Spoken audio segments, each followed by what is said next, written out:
Today, we're taking on something really interesting you shared with us, a specific media source. That's right. And our mission is to really get into it, to unpack what it's all about. Okay, let's unpack this. Yeah, and it's a great subject for a deep dive because this material you sent, it's all about a podcast called Coming from Left Field. Okay. And what's compelling is how much it tells us, about its own structure, the kind of content it consistently puts out, and, well, the perspectives it tends to explore. Right. So we can really see how a dedicated media outlet works. Exactly. From the inside, almost. Okay, so for this, our main sources are excerpts straight from the Coming from Left Field website, and also this very detailed PDF you found, the episode summary export.pdf. Looks like it gives a really good episode-by-episode view. It does. It's quite comprehensive. Right. So, yeah, our goal here is pretty clear. We're aiming to pull out the key insights about this show, understand its sort of overall reach, what themes keep popping up, and what makes it a go-to source for, well, like they say, conversations about politics, books, and current events. Okay, let's start right at the beginning then. What is Coming from Left Field? Based on the source material, well, it's fundamentally a podcast focused on those conversations. Politics, books, current events. Seems straightforward enough. Yeah, simple description, but the way they approach it seems to have some real depth. And leading those conversations consistently are Greg Adels and Pat Cummings. Ah, the hosts. Yep, they're the regular voices you'll hear on, well, pretty much every episode, according to the summary. And accessibility seems important to them. They've really pushed to be on multiple platforms. You've got video on YouTube. Right. And then audio pretty much everywhere. Spotify, Amazon, Pandora, iHeart, Apple Podcasts, Podbean too, actually. Easy to find, basically. Yeah, that wide platform presence, it definitely suggests they want to reach a broad audience, make it easy for people to tune in. And when you look at that episode list, what also jumps out is, well, how long they've been doing it and just how much content they've produced. Oh, yeah. It kicked off with episode 1 way back on February 10th, 2021. 2021, wow, okay. Yeah, so they've been at it for a while. And the volume is impressive. As of late June 2025, the list shows over 113 episodes. Over 113, that's quite a library. It really is. I mean, that signals this isn't just occasional commentary. It's like an evolving archive on these topics they cover. Right, a consistent output. So for you, the listener, it's not just a one-off chat. It's a resource that's been building knowledge and perspective over, several years. And they even acknowledged it themselves. Episode 69, back in December 2023, was apparently their 3-year anniversary discussion. Interesting. So they mark the milestone. Yeah, which, points to their own awareness of that consistency and dedication. It's a real commitment. Like running not quite a news desk, but a regular analysis platform. What else did you notice about their approach, given that kind of commitment? Well, this is where I think it gets really interesting. Looking at the themes. Right. The actual substance. Exactly. They very often feature guests, authors, journalists, professors, activists. Okay, so it's interview-based a lot of the time. It seems heavily geared towards conversations with people who've written books or articles or are experts in a field. That tells you they're aiming for, pretty intellectual, critical discussions. Makes sense. And if we break down the categories based on those episode summaries, and again, it's really important to stress this. Okay. The deep dive is just presenting what's in the source material. We're not endorsing any specific political viewpoint coming from left field itself. Right, just reporting on their content. Exactly. Our aim is just to convey the ideas and the topics they discuss as they present them so you can understand their focus. Gotcha.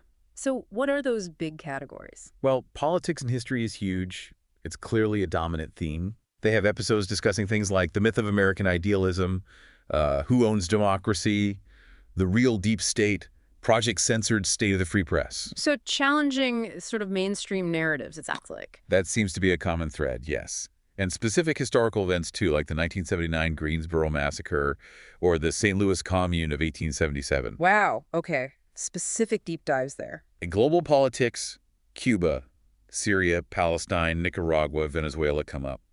Plus titles examining power like Strongmen, from Mussolini to present, or discussing books like American Midnight. So a real mix of domestic and international historical and contemporary political analysis. Precisely. And that connects into economics and social activism, too. How so? Well, you see episode titles like Wall Street's War on Workers, discussions about the obscene wealth of the ruling class, critiques of the scourge of neoliberalism. Okay, definitely a critical economic perspective there. It seems so.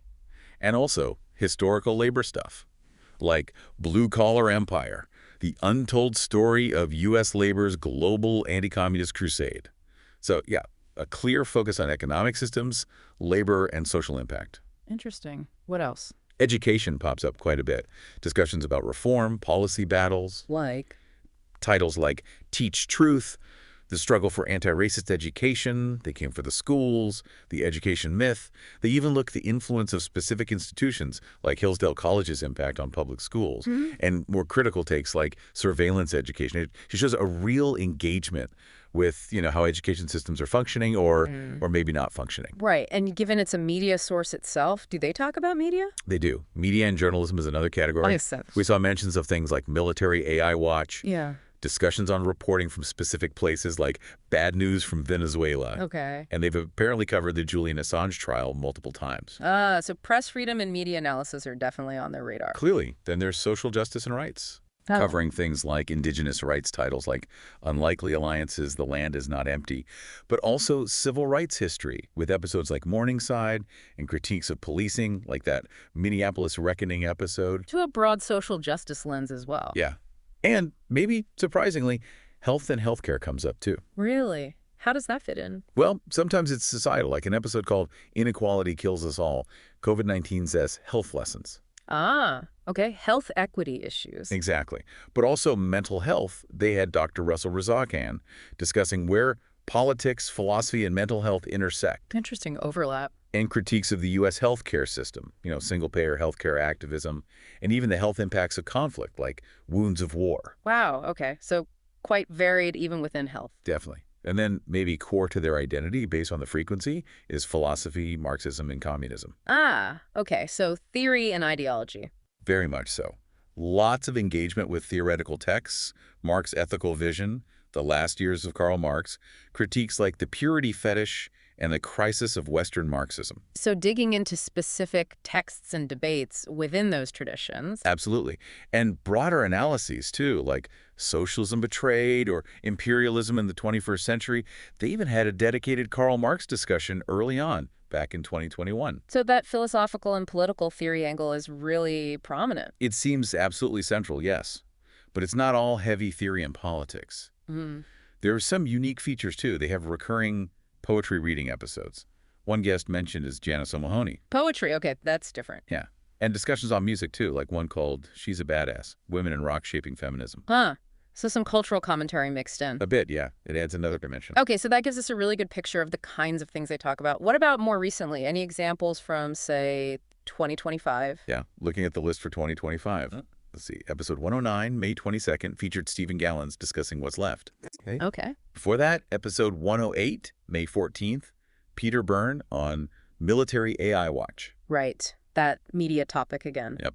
And episode 107, May 9th, Malcolm Harris talking about 3 paths through the planetary crisis. So still tackling big current issues. Absolutely. Yeah. And these recent ones, they also showcase the kind of guests they have. Right. You mentioned authors, journalists. Exactly. The breadth is quite something. You get psychiatrists like Dr. Russell Razak or Dr. Judith Herman, who works on trauma, political analysts like Stephen Gowans, labor rights lawyers like Dan Kovalik, investigative journalists like Sarah Kendzior or Sam Knotes. So a real range of professional expertise. A very wide range, yeah. And that variety of guests, plus, like you said, the focus on specific books and articles, it really adds up to a deep exploration of these complex topics, doesn't it? It seems designed for that, yes. It feels like they're doing a lot of the kind of initial research and filtering for the listener, presenting these focused conversations based on published work. That's a good way to put it.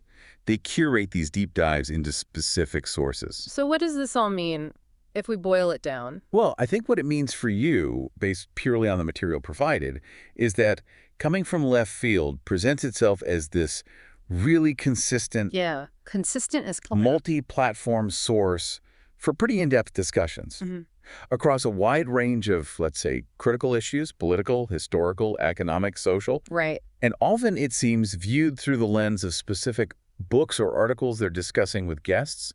It offers a particular curated perspective. And for you, the listener, knowing about a source like this, well, understanding its structure, its themes, its consistency, It can be a kind of shortcut, maybe. Okay. A shortcut to getting well-informed on certain specific perspectives and ongoing debates, particularly ones that might not get this kind of sustained, detailed attention in, say, mainstream news cycles. That's a fair point. It offers a concentrated dose of particular analyses and discussions. Exactly. Which leads to maybe a final thought for you to consider.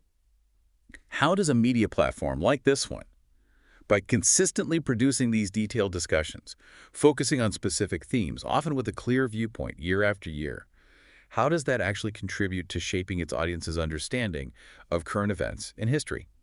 What unique role do these kinds of dedicated thematic deep dives, sustained over time, actually play in the bigger picture, the whole information landscape we're all navigating?